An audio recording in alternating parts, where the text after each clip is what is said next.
Hey, Deepa, Uh, how's it going? Hi, Mike.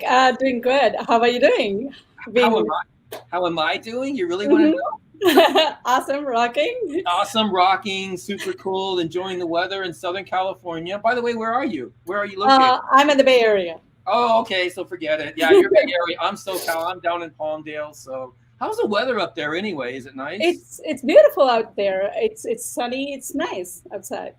Cool. Okay. Anyway, we're not talking about weather, right? So, what do you got for us today? What are you going to talk about, Deepa? I'm going to be talking about how to build fast and scalable web applications using Node.js.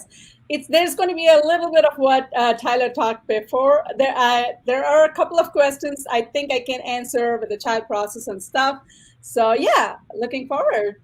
I Let's think get that's this. super cool because he talks and then you come back and you add a little bit more. I am super excited, Deepa. What I'm going to come in and do, and I'm trying to do it the fastest I can.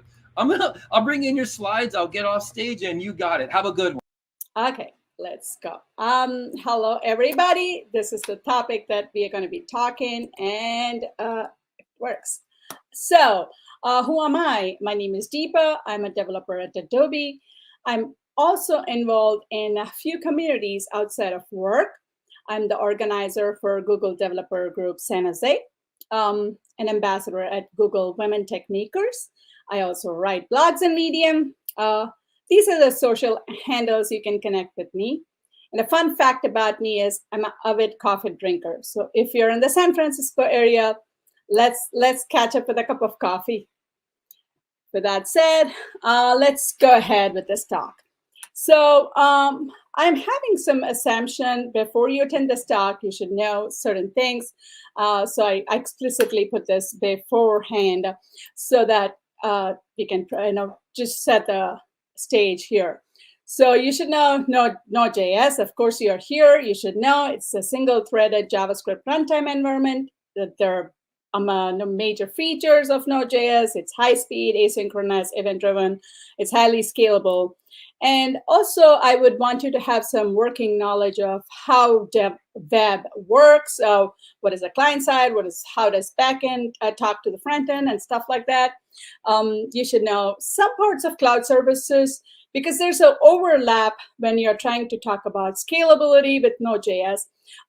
There's an overlap of cloud services, databases, container orchestration, and of course, I would assume that you have some knowledge of software design pattern.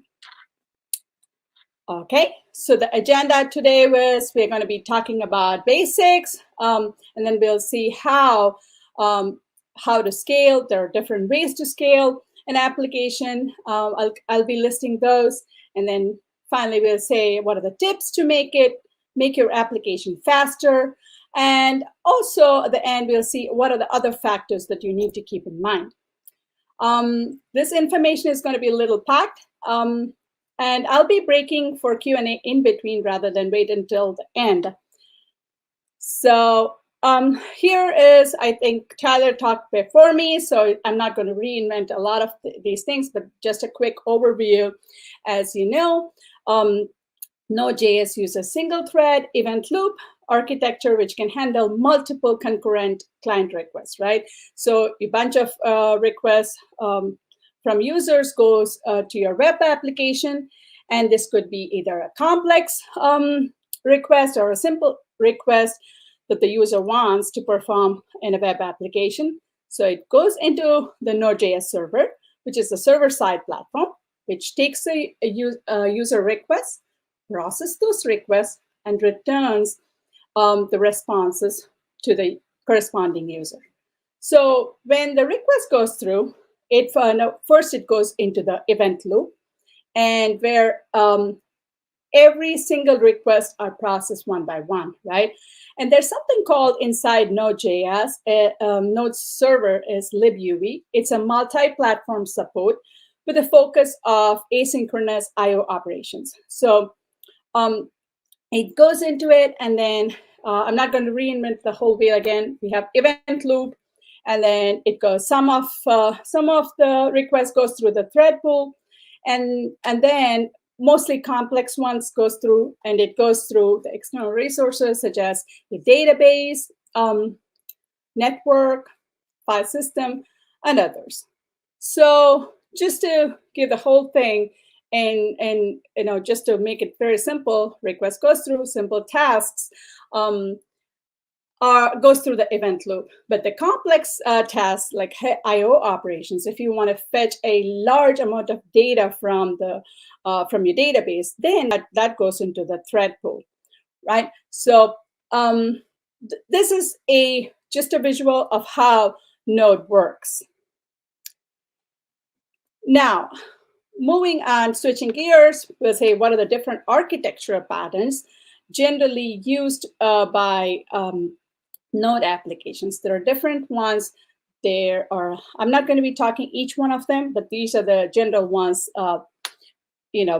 that are used for creating a Node application. It could be a layered architecture, event-driven architecture, microservices, which are very popular these days, and then Lambda architecture. You have the model view controller pattern, you have client-server pattern, broker pattern, etc. So with that said, why would you scale, right? First, you need to understand why would you scale, right? So if you created an application, right, and then it slowly you start to see traffic. When you have an increased traffic in your web application, then you need to scale. You need to somehow meet the demands of the traffic. So you need to increase the processing power and make sure that your application is highly available always. So that's one of the reasons to scale. And there could be, there are some scenarios that your web application should be fault tolerant. For example, you're creating a e-commerce website and you are putting on some sale, for example, Thanksgiving sale, right? You should make sure that your application is available all the time during those increased traffic, and there shouldn't be any issues while processing those payments and stuff like that. So those are the reasons that you would use. You would also scale based on your internal and other external factors as well. So now there are these are the on my research I found out that there are different ways to scale, and these are the popular ones that I came up with. There's about 8 of them. We'll stop for Q&A when we are halfway. So let's first start off with vertical or horizontal scaling, right? Horizontal scaling, as you can see, scale out. You can add additional nodes. Vertical scaling describes adding more power to the current machines. For instance, if your server requires more processing power, vertical scaling would mean that you're upgrading your CPU. You can also scale based on memory, storage, network, speed, etc.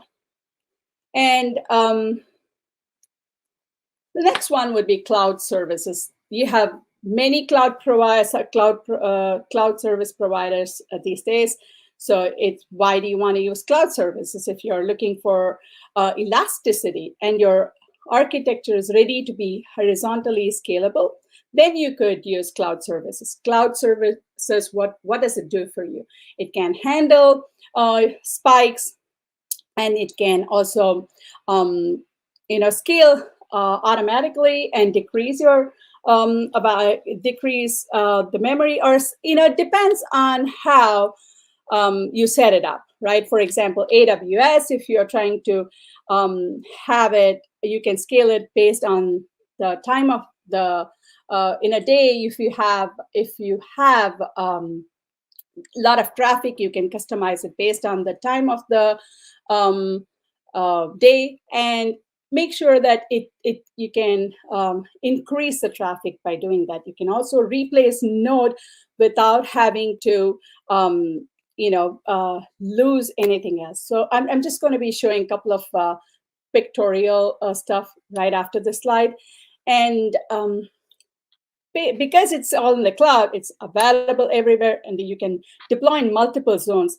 You can deploy it in different geolocations, starting with people start out to roll out their changes based on specific location in the map. So here's an example. On the left, you see deployment can happen in different zones. You can using the load balancer. Load balancer basically is distributes your traffic depending on which zone you would be in, right? And this is how cloud services works on the server side. But if you want to use it for your database, you can replicate it using similar principle. You can have your master or not master, main database in one of the zones. And if one goes down, the other one becomes the main. So here, the replication is nothing but making data copies. You could also use sharding. Sharding is essentially you're splitting your data into smaller sub-segments. And you can distribute it in separate buckets here. So these are the two common ways of doing, scaling your application using cloud services. Now, there's a term somebody asked about child process and stuff. I'm just going to be talking about it. Clustering is one of the ways that you can scale your application using Node.js. It's an inbuilt module available. And cluster is a collection of small child process of a single parent process in Node. I'm just going to be showing a demo quickly. So these are the methods that are available. And remember that only a parent can communicate with a child. There's no child-to-child communication. And clustering is mainly used when you're having a vertical scaling. You would use clustering on top of a child process. So here is a demo. If you can see this, let's see if I can bring this up. Okay. Here's a demo for a cluster. I've created I don't know if you can see it. Hopefully I'll make it a little bigger. So here, the parent process will contain a 4-child process. I'm declaring it here. And then I'm identifying this as a parent process. So these are inbuilt methods that are available. Cluster.fork. You can use it for spawning new Node.js process. So once I do this, here is the output. So if I go ahead, we'll do this, and if I refresh, it's going to say, hey, here's a process ID. So this is how clustering works in Node.js. And moving on to microservices. Microservices, initially, all applications were in monolith. All modules were within one application layer. And later, microservices came into play, where you can decouple your code and have them as separate services. For example, if you go to Amazon website, right? Amazon auth services are different, and their cart selection services are different. So anything that you have it on, if you had seen a product and or if you have saved it, it's in a separate one. So these all could be into separate services, and these kind of this way of scaling your application would help you deploy in time. It's very easy to deploy, and then it's flexible. It's also reliable, because one service goes down, you just need to fix one particular service that was failing, and it's highly scalable. So the next method of scaling is caching. So generally speaking, data that are accessed frequently, but that they do not change, should be cached. Example, you want to list the number of banks in your country, then that could be cached. You have different levels of caching. One is browser level caching. You can have server level caching. I'm going to be talking about this part, the backend part of it.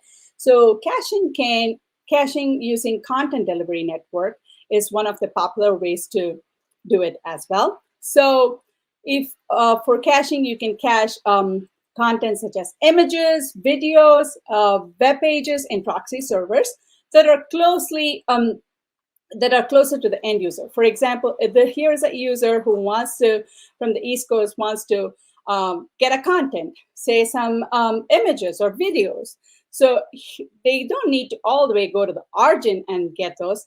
Instead, they can get it from, these are cached in this content delivery network so that it can be accessed more quickly. So this is another popular way of scaling your applications. So the next one is I/O operation timeouts. I think Tyler talked a little bit. I just wanted to add some more details to it. A timeout is a maximum wait time that is set on a request. So if you want the client to wait on something, so that you can do that. You can globally set a timeout, like on the top right, or else if you want to set a timeout for a specific API. Here, for example, I want to set it up for this example.com, and for this particular route, I've given a timeout of 2 seconds. So you could do that as well. The next one is worker threads. Worker threads are a mechanism. They are a mechanism to run CPU intensive tasks. So it does not block the main event loop, but what it does, as you know, Node.js is a single-threaded asynchronous task, but it can be made more efficient with workers. So I'm going to show you a demo in a moment. So there is a main thread, and you create worker threads along with this. And once the worker thread gets its work done, it sends a message called post message, and then it hops onto the main thread. Let me just get this demo here. So here I have it. First thing, this is the main thread, and you instantiate a new worker from this worker constructor. And then once as you can see, that when the worker is on, it goes through these messages. For example, let me run this thing. If I run this, the main thread has started. So it goes into this loop. And then once it's just saying, oh, yeah, it's doing its thing. And then the worker messages are also posted. Then it goes back to the main loop. So this is how worker threads work. And any synchronous task can be efficiently done using worker threads. Okay, I think I did the same thing. Now, multi-server. So as your business grows, it's time to add more servers to host your application, right? So first you can add a load balancer and your load balancer to your app units, and then you can set multiple availability in different regions. That's where Amazon AWS services comes in, or any service provider such as Google Cloud Platform would also come into play, so that it reduces the latency rates by having multiple availability zones. And then you can split up static files for, like I said, you can have them in caches using CDNs, etc. This is one of the other ways you could scale your application as you grow. I'm talking about enterprise level. So what are the tips now? How do you make your application fast? First of all, make sure that you go asynchronous. Asynchronous allows you to append additional tasks and add extra callbacks without blocking your main thread. It also uses queues to monitor your workflow. Like I said, remember those the ones that it was like the event loop was there and the thread loop was there. Think about it. And here I'm trying to read a file using asynchronously, but versus the synchronous way. And optimize your queries. For example, if you have comments on a post, on a Twitter post, for example, and you might you might have to exclude some of them while fetching, you can definitely do so by having something like this. You can create queries like this.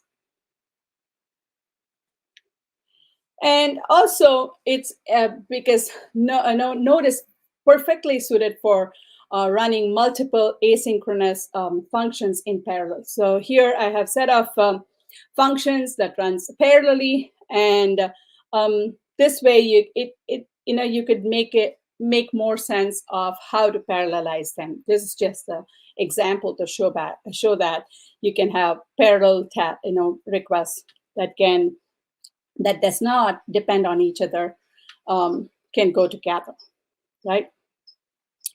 And finally, you use caching.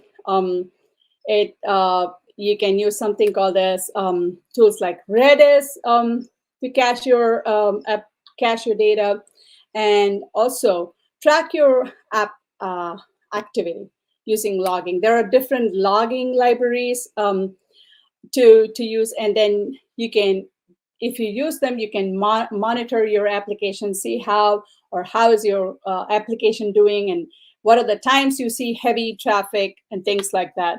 And finally, if you can use server client-side rendering when possible.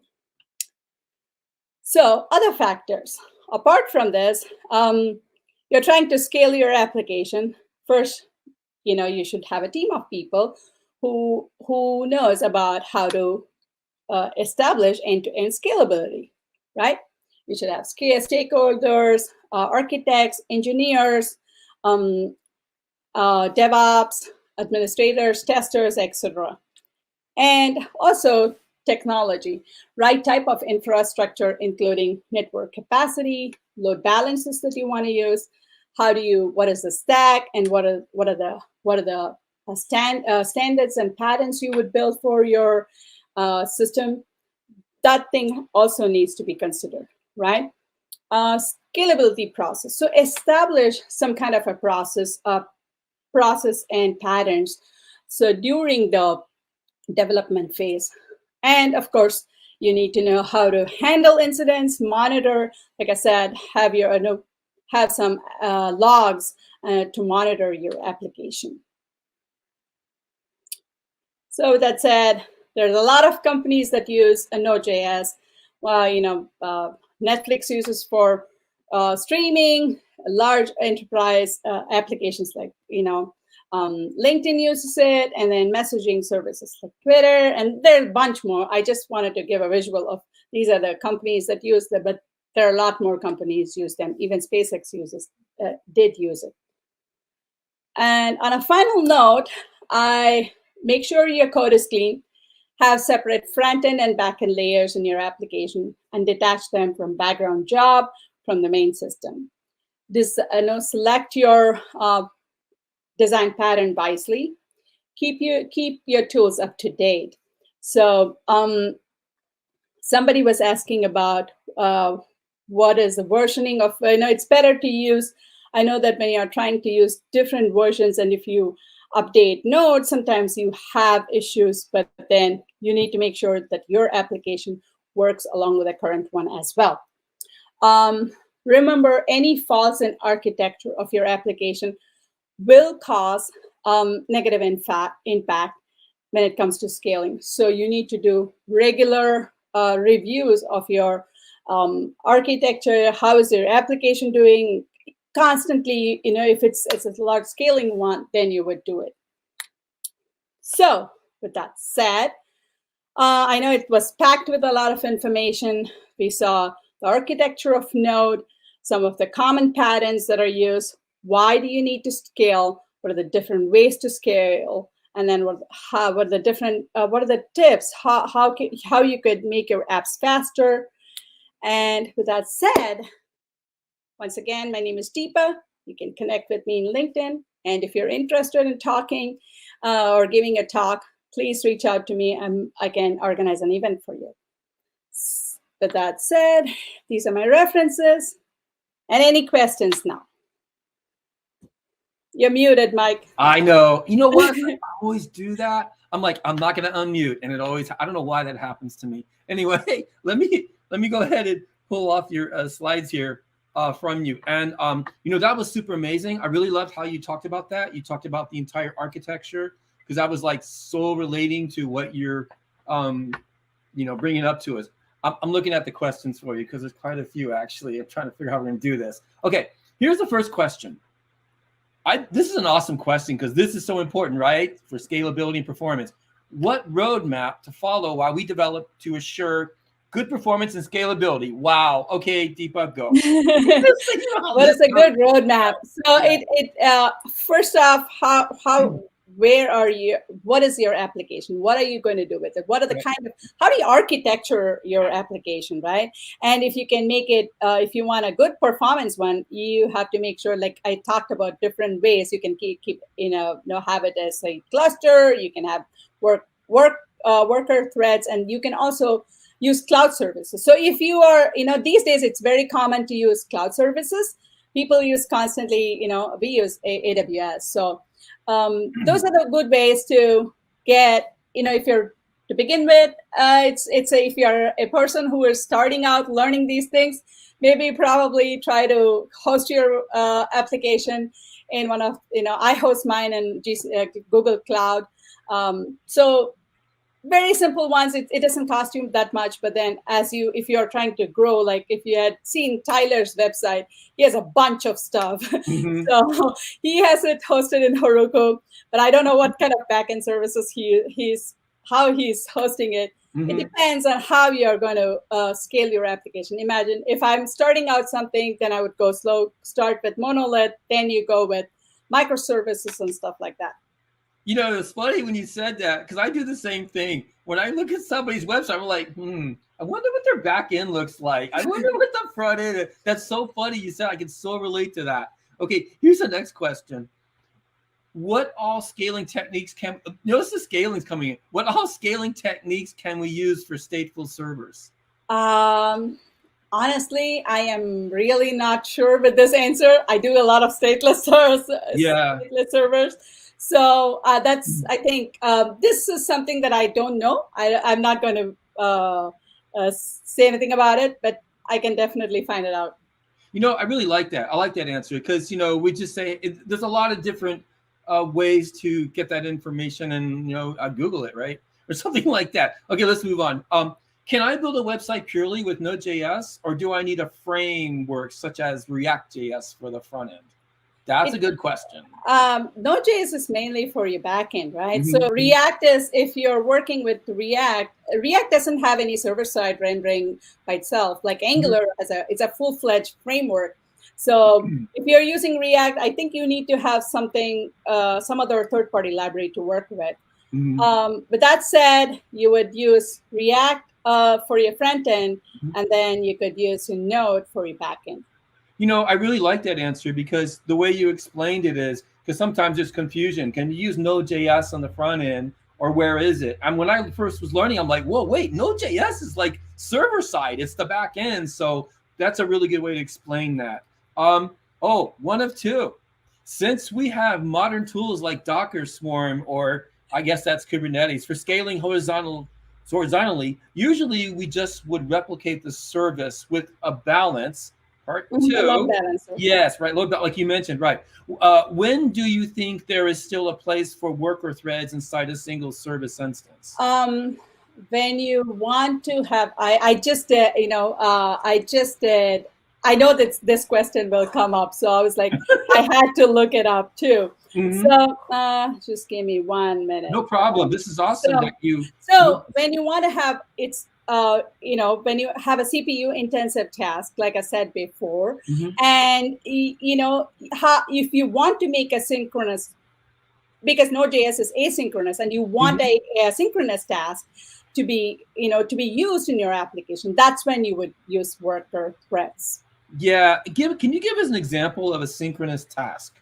Sorry, that's kind of throw something. So a synchronous task is if you're trying to, streaming, like I said, right? Yes. So you have to instant messaging. You have to constantly get a reply back. How do you do it, right? Yes. So those are the things that I would use it for. Awesome. That's a really good, awesome, great example. Okay. Any advice when to use child process and when worker threads for heave jobs? So child processes are usually used along with clusters. So if you want to process, if you want one process that has to be launched each time, and you want to communicate it via your CPU has to communicate with the interprocess communication. That's when you use it, and it's good for if you are having. It's great to have when you have many spawning HTTP servers, and if you want to use the share the same port, then you would use it. Yeah, that's a good. I like that. Okay, next one. Hello, Deepa. Somebody says hello to you. Would you recommend a good Node.js framework for building web apps using a microservice? This is awesome. But for using a microservice approach, or do I have to roll it on my own? I did try it out with, starting a monolith application, try to segregate it with microservices. You need to know, and then I connected it to AWS too. So if you know how to do it, learn it. But if you're just starting to learn something on your own, I would start slow. Try it with first build up a monolith one, and then based on what you have built in monolith, separate it out. Have a front end, and then rack back end, and then even the front end you could do different services. I love that approach because don't try to create a Tesla, right, or a spacecraft. Start out small, right? Start out monolith, and then work your way out for what your actual main goal might be. Great answer. I like that. Okay, here we go. Does it helps on scaling when using a micro app? We apply solid, or thinking in scalability is the same?